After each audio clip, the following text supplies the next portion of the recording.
Secular संघ को समाज बांटने वाला क्यों मानते हैं, जबकि संघ 94 वर्षों से कार्य कर रहा है? मुझे लगता है कि अभी आपने उनको नाम सेकुलर क्यों कह दिया? बहुत लोग संघ को बांटने वाला मानते हैं। वो थोड़ा समस्या ऐसी है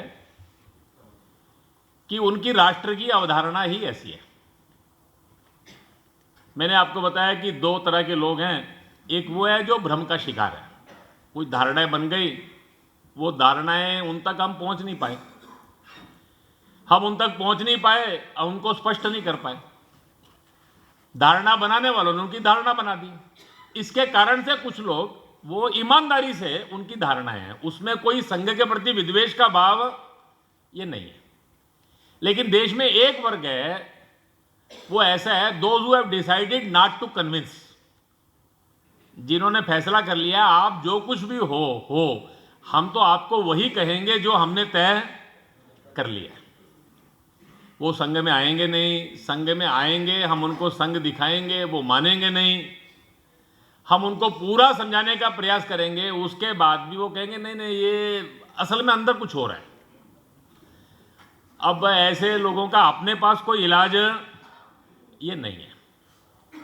राष्ट्रीय स्वयंसेवक संघ का ऐसा मानना है, जिस समय भारत के अंदर ये बड़ी धर्मनिरपेक्षता की, यानी ये सेकुलर शब्द ही हमारे कॉन्स्टिट्यूशन में दैट केम्स इन 1976, उसको लेकर बड़ी चर्चा हुई और संविधान निर्माताओं ने, सब लोगों ने मिलकर निर्णय किया कि हमको भारत की परंपरा ही सर्वधर्म संभाव है।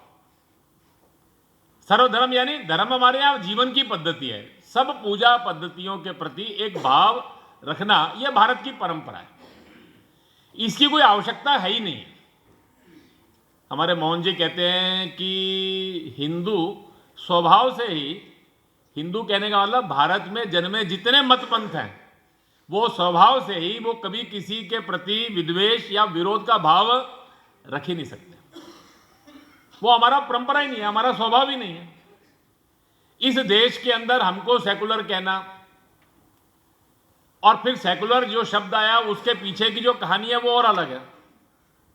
जब थियोक्रेटिक स्टेट यूरोप के अंदर थे, पोप से मान्यता लेनी पड़ती थी, उस कालखंड के अंदर पोप का हस्तक्षेप समाप्त हो तो वी आर इररिलीजियस स्टेट।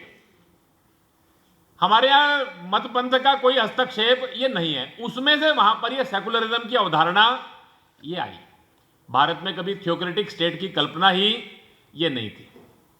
और मजेदार बात ऐसी है कि सरदार स्वर्ण सिंह जी ने 1976 के अंदर पार्लियामेंट में जब ये सेकुलर शब्द जोड़ना था तो उसका जो प्रस्ताव रखा, उसका भाषण सबको पढ़ना चाहिए। उन्होंने कहा भारत की परंपरा ही सब मत पंथों के सम्मान की है। वैसे ये शब्द ही गलत है, ये सेकुलरिज्म शब्द ही नहीं होना चाहिए। सेकुलरिज्म की सही व्याख्या धर्मनिरपेक्षता नहीं हो सकती। भारत की अवधारणा में कहना हो तो अधिक से अधिक आप इसको सर्वधर्म संभाव कह सकते हैं। हमारे लिए ज्यादा सटीक शब्द पंथ निरपेक्ष है। ये सारी बातें उन्होंने उस पार्लियामेंट के अंदर प्रस्ताव रखते हुए अपनी प्रस्तावना में सरदार स्वर्ण सिंह जी ने रखी। पर उन्होंने कहा कि हमने ऐसा तय किया है कि हमारा संविधान हमारी भावना को प्रतिबद्ध करने वाला होना चाहिए, इसीलिए सेकुलरिज्म एंड सोशलिज्म, ये दो शब्दों को हमने जोड़ने का निर्णय ये किया है। उसमें से हम इस सेकुलरिज्म शब्द को लेकर आ रहे हैं। सेकुलरिज्म भारत को सेकुलर बनाने के लिए नहीं, वी आर ऑलरेडी सेकुलर, हम पंथ निरपेक्ष हैं ही हैं। और वो उनको परेशानी इतनी थी कि सेकुलर की परिभाषा हिंदी में क्या हो, क्योंकि भारत में तो सब निरपेक्ष ही है और धर्म से निरपेक्ष कुछ हो नहीं सकता।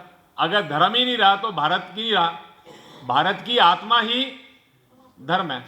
अब ये इतना कठिन था ये सारा विषय कि जिसकी व्याख्या करना उनके लिए बड़ा मुश्किल हो रहा था, लेकिन जैसे तैसे करके उन्होंने किया।